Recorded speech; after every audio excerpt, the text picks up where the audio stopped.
Αναθεμάσαι! Βουλώσέ το πια! Μου έχεις φάει τη ζωή!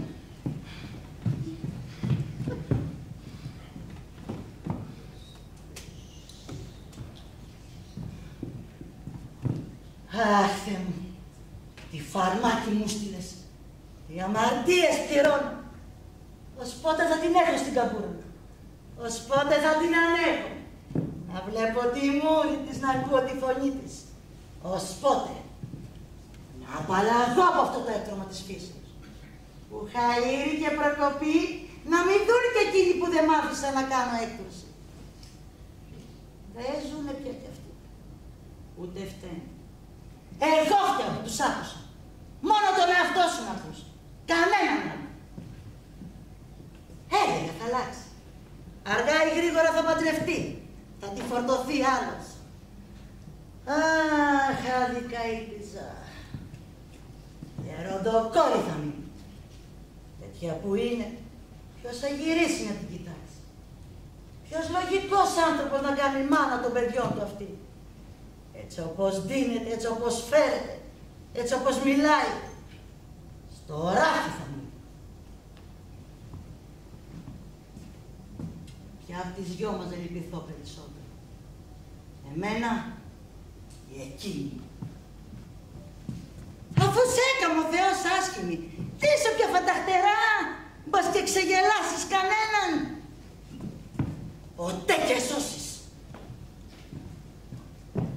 Να ξέρα, πού έμοιασε. Ο πατέρας της μπορεί να ήταν παλιάνθρωπος, μπορεί να ήταν αυτό που ήταν, αλλά ήταν όμορφος, πιο όμορφος από ό,τι έπρεπε. Ήταν γραφτό από το Θεό να τραβήξω όσο τράβηξα, γραφτό να γεννήσω αυτή τη μέδουσα. Είπα θα το πάρω και το πήρα, από πείσμα, επειδή δεν τον ήθελε κανένας. Αρκετό κακό μου είχαν κάνει τότε με τον Αργύριο. Δεν ήμουν πια 18, ήμουν 27. Η μόνη μας περιουσία, τα κοσμήματα της μαμάς.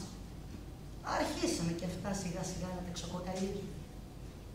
Με τις αρρώστιες όμως, τα λεφτά κάνουν γρήγορα φτερά.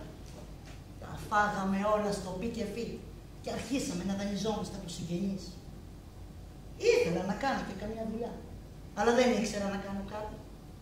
Βλέπεις τότε, οι γυναίκες της σειράς μας δεν είχαν αρχίσει ακόμη να εργάζονται. Άσε που δεν ήμουνα μόνη.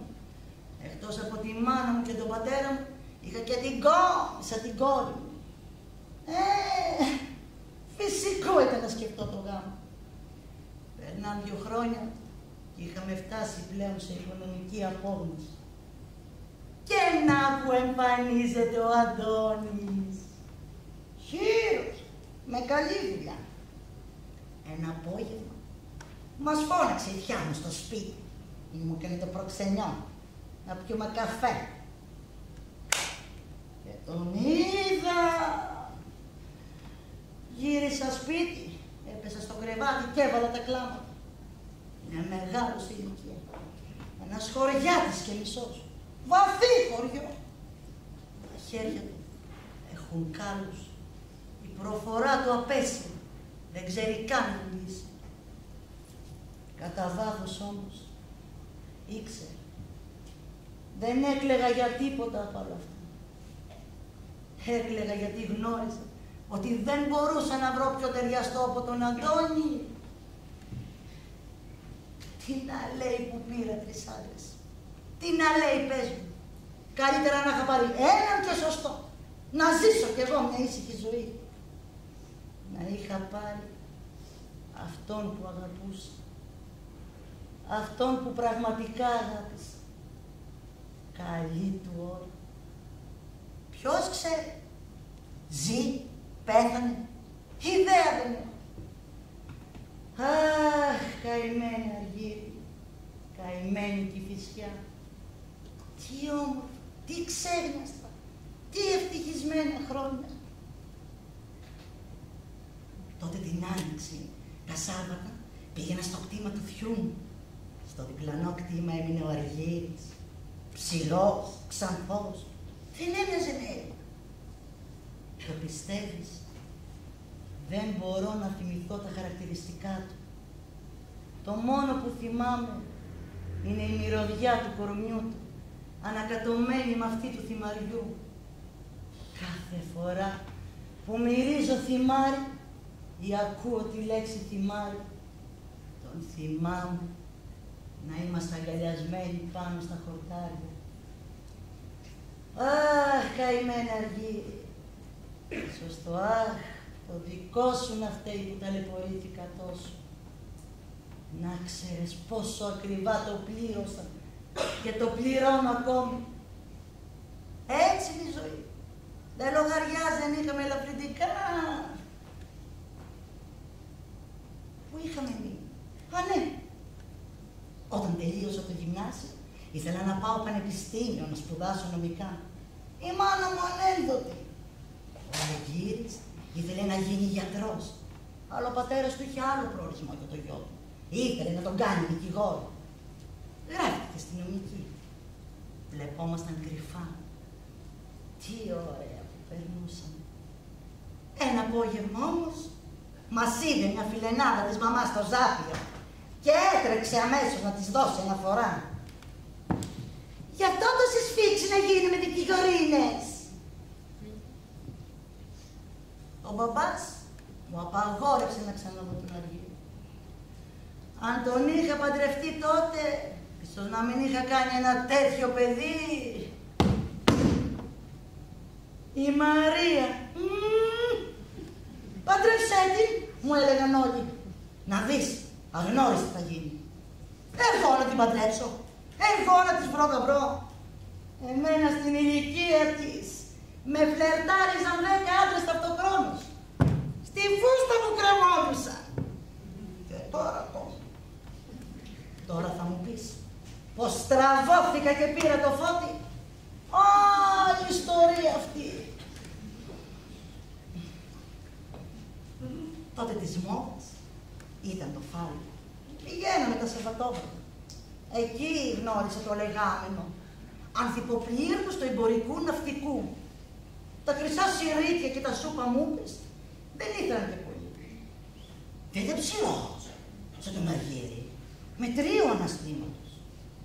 Με πυκνά μαύρα μαλλιά και γαλανά μάτια. Ο διάολο έμοιασε η κόρη μας και είναι άσχημη σαν τη γύφτισσα, ακόμα δεν μπορώ να το καταλάβω. Ήρθε σπίτι και με ζήτησε. Ιούλιο μήνα παντρευτήκαμε. Το τρίτο βράδυ μετά το γάμο έκανα αφόρητη ζέστη. Κατά τις 2 το πρωί ακούω το φώτι να σηκώνεται. Πάω να κοιμηθώ στην ταράτσα. Πάντα είχαμε 2-3 στρώματα στην ταράτσα. Εκεί κοιμόταν ο αδερφός μου ο Ντίνος τα καλοκαίρια. Μετά από λίγο σηκώθηκα κι εγώ. Μωρέ δεν πάω να κοιμηθώ στη δροσιά. Αρπάζω το σεντόνι και το μαξιλάρι και ανεβαίνω. Και τους βρίσκω σε μία στάση που ακόμα και τώρα θα το σκέφτομαι και τα αναγούλα. Δεν έβγαλα μιλιά. Γύρισα πίσω. Έπεσα στο κρεβάτι και έκλαιγα όλη νύχτα.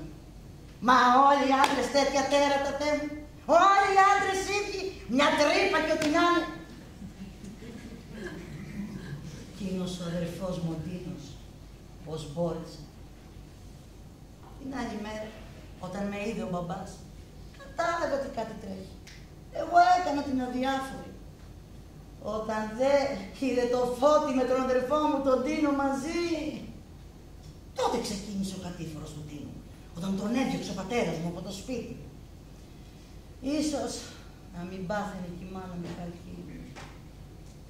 Ο Φώτης πήρε τη βαλίτσα του και έφυγε. Έλειψε 11 μήνες. Τότε ήταν που γέννησα την κόρη μας.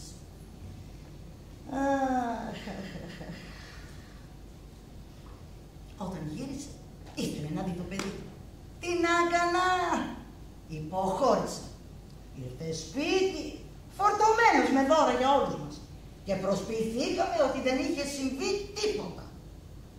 6 χρόνια κράτησε όλο αυτό το θέατρο. Ώσπου ξαφνικά το παρουσιάστηκαν κάτι ζαλάδες. Και και μία ωραία πρωία ξέσπασε η μυστηριώδης αρρώστια. Όζενα, βρωμοκοπούσε η μύτη του Σαββόφρος. Αδύνατο να κοιμηθείς μαζί του νέου τον πλησιάσεις. Όλη μέρα, μες στο σπίτι με την αρρώστια του Φώτη και την κόρη μας τη Μαρία, είχα αρχίσει να χάνω την υπομονή μου. Θα υπέμενα τα πάντα να τον αγαπούσα. Αλλά ύστερα από ό,τι είχε συμβεί, αδύνατο. Έβαλα τον δικηγόρο να βάλει μπρος την αίτηση διαζυγίου. Δεν χρειάστηκε να του πω για τις βρωμιές του. Η αρρώστια του και μόνο του φτάνε και του περίσσερε. Σε μία εβδομάδα όμως, χύθηκε το πύρον στο αίμα του, έπαθε δηλητηρίαση και πέθανε. Άλλα 2 χρόνια δεν νικά να μεγαλώσω την κόρη μας. Το τι τράβηξα μέχρι να γνωρίσω τον Αντώνη, ψυχή μου το ξέρει.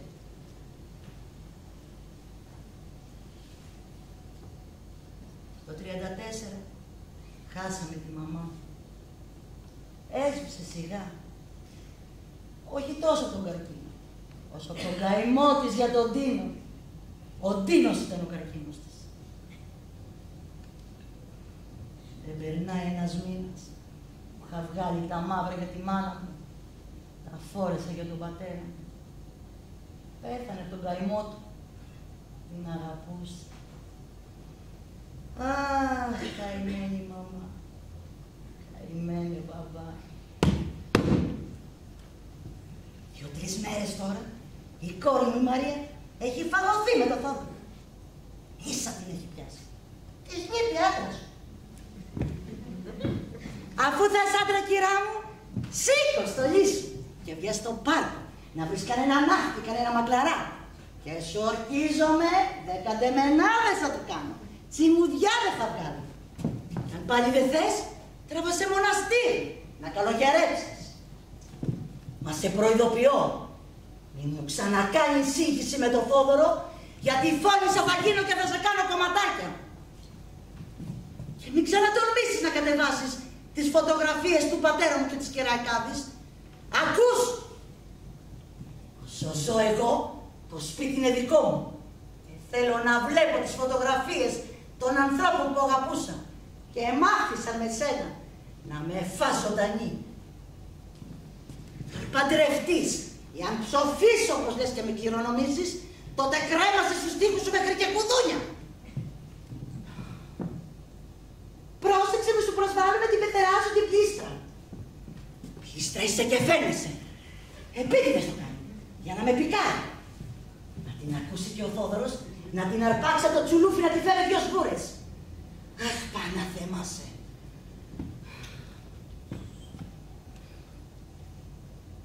Αλλά και ο Θόδωρος να μην ήταν. Όχι επειδή τα πεθερά μου, αλλά θέλω να βλέπω τη φωτογραφία της Κυραϊκάδου στη θέση της. Η Κυραϊκάδου, με τα αστεία της, την πίστη της στη ζωή της στους ανθρώπους. Η Κυραϊκάδου, που της έλεγε στον πόνο σου και σου έδινε συμβουλές όπως μόνο εκείνη ήξερε. Τη γνώρισα το 37, ή μάλλον όχι, καλοκαίρι του 36, Αύγουστο. Γίναμε αμέσως φίλες. Τότε ήμουν παντρεμένη με τον δεύτερο άντρα μου, τον Αντώνη. Μου φαίνεται πως δεν έχει πεθάνει, ότι λείπει ταξίδι. Δεν την έκλαψα. Έπρεπε να περάσουν όλα αυτά τα χρόνια για να αρχίσω να τη θρηνώ.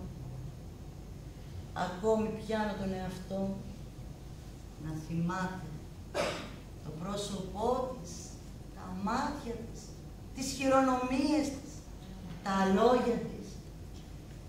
Αχ, Βρενίνα! Αχ, Κυραϊκάδη.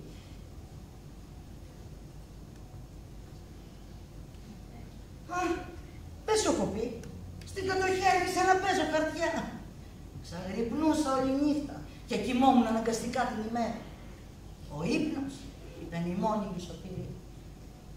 Έκλαιγε η καρδιά μου, όχι επειδή πεθαίναμε. Αργά ή γρήγορα όλοι μας θα πεθάνουμε. Αλλά επειδή πεθαίνανε σαν τα ζώα, τότε εσύ, Κυραϊκάβη, έψαχνες νύχη για το γιο σου, το Θόδωρο, για να τον ξεφορτωθείς. Εγώ μόλις είχα χειρέψει από το δεύτερο άντρα μου, τον Αντώνη, αλλά μας πρόλαβε ο πόλεμος με την Ιταλία. Τότε ήταν που τις μέρες του πολέμου που ο Αντώνης έπεσε και χτύπησε στον δρόμο. Τον φέραμε σπίτι. Όταν βγήκε ο γιατρός από το δωμάτιο, δεν χρειάστηκε να μου πει τίποτα. Τα διάβασα όλα στο βλέμμα του. Μου ήρθε σκοτωδίνη. Νίνα! Άκουσα τη φωνή σου. Νίνα, μην κάνεις έτσι. Φώναξε, ξέσπασε, κλάψε. Δεν είχα ούτε ένα μαύρο φουστάνι. Ύστερα από τόσο πένθος, τα είχα χαρίσει όλα από εδώ και από εκεί. Αν δεν είχα εσένα τότε, Κυραϊκάβη, θα μου είχες αλέψει τελείως.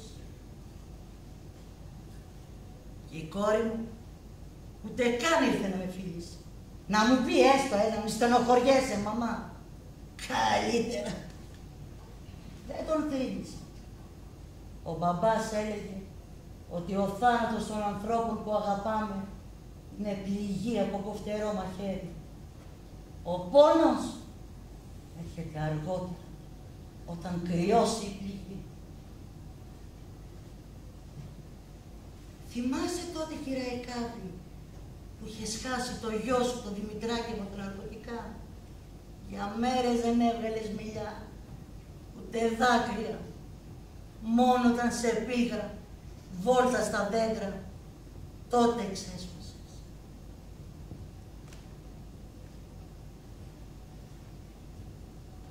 Ζουν τα δέντρα, αγόρι μου. Ζουν και βασιλεύουν. Μόνο εσύ πέθανες.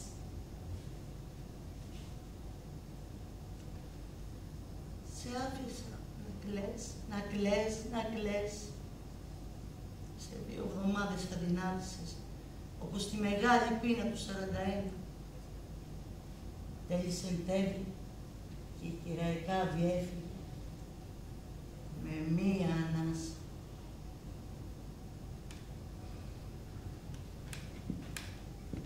Αν έλεγα πως είμαι ευχαριστημένη από τη ζωή μου, θα έλεγα ψέματα. Όταν ξεκουμπίστηκαν οι Γερμανοί, ο Θόδωρος, ο μεγάλος γιος της Κυραϊκάβης, μόλις είχε γυρίσει από τη Μέση Ανατολή και άρχισε να με γλυκοκοιτάζει, εγώ ζήγησα τα υπέρ και τα κατά και έτσι παντρευτήκαμε. Αχ, Κυραϊκάβη, αν έλεγα ότι είμαι πάλι ευχαριστημένη από τη ζωή μου, θα έλεγα ψέματα. Ο Θόδωρος, παρόλες τις λόξεις του και τις φωνές του, είναι καλός άνθρωπος. Η κόρη μου συγχύζει. Μου κάνει μαύρη τη ζωή. Τέλος πάντων. Ποτέ ένας άνθρωπος είναι ευχαριστημένος. Ποτέ. Σημασία έχει να είσαι ζωντανός και να έχεις την υγειά σου. Και εγώ, προς μεγάλη απογοήτευση της κόρης μου, νιώθω πιο ζωντανή από ποτέ.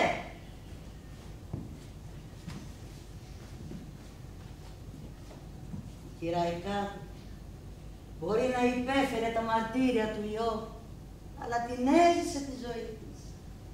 Τη ρούφηξε στο μελτούλι.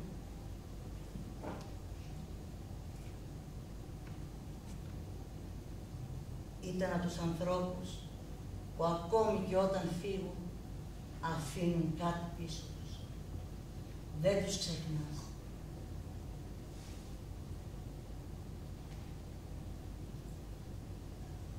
Θα ψοφήσεις, μου φώναζε σήμερα το έκτομα του Φώτη. Θα ψοφήσεις μόνοι σου, θα την πεθεράσουν την πλήστρα. Όλοι μόνοι μας ψοφάμε. Σήκω, βγες έξω στον κόσμο. Και μη βιάζεσαι να με θάψεις.